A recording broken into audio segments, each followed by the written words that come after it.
ہماری مدد کیوں نہیں ہو رہی؟ اس پر بھی ہلاکو خان کا واقعہ میں پھر میری گفتگو ختم۔ علاء الدین خوارزم مسلمانوں کا بہت بڑا سپہ سالار ہے۔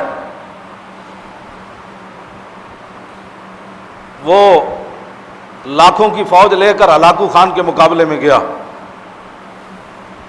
عین جب لڑائی کا موقع آیا تو علاء الدین خوارزم نے اپنی فوج کو واپس بھیج دیا اور خود بھی واپس پلٹ آیا کہ ہم نے نہیں لڑنا ہلاکو خان سے۔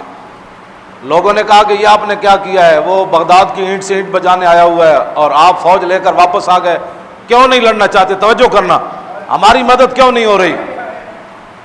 علاء الدین خوارزم کہنے لگا کہ میں ہلاکو خان کی فوج کا مقابلہ نہیں کر سکتا۔ اس نے کہا کیوں؟ اس نے کہا جو میں نے سنا نا اور جو میں نے دیکھا تم نے نہیں دیکھا۔ انہوں نے کہا تو نے کیا دیکھا؟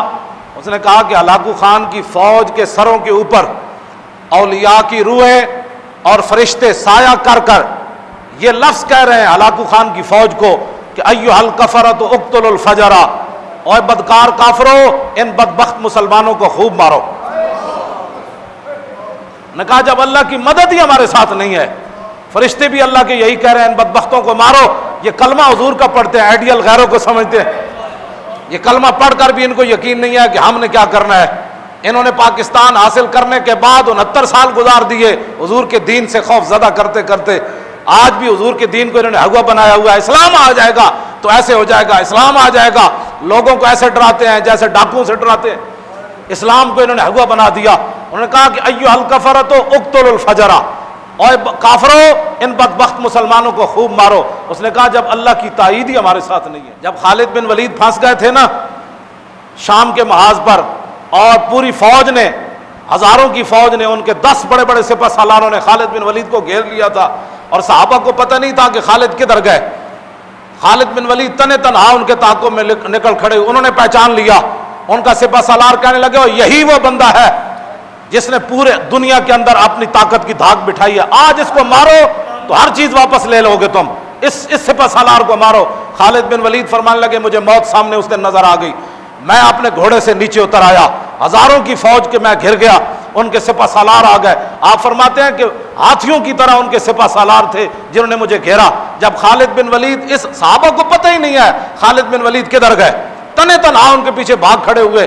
جب یہ صورتحال بن گئی تو تھوڑی دیر کے بعد انہوں نے کہا کہ خالد آج نہیں بچ سکتا۔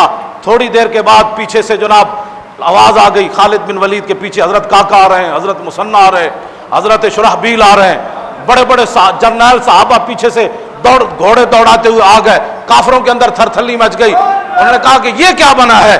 آتے ہوئے انہوں نے ساری فوج کو بھگا دیا۔ تو خالد بن ولید نے فرمایا کہ آپ کو کس نے بتایا کہ میں ادھر پھنس گیا؟ انہوں نے کہا کیا بتائیں، کس نے بتایا؟ جب ہم جنگ ادھر بیٹھے ہوئے تھے تو آواز ہوا سے گزرتے ہوئے فرشتوں نے کہا تم ادھر بیٹھے ہو، خالد پھنس گیا۔ جب اللہ کی تائید ہو تو پھر ہوا میں فرشتے بھی جرنیلوں کو آ کر کہہ دیتے ہیں کہ تم یہاں بیٹھے ہو، خالد ادھر لڑ رہا ہے۔ اور جب اللہ کی تائید ہی نہ ہو اور مسلمان گھر میں بیٹھے اسلام کے خلاف باتیں کرتے ہوں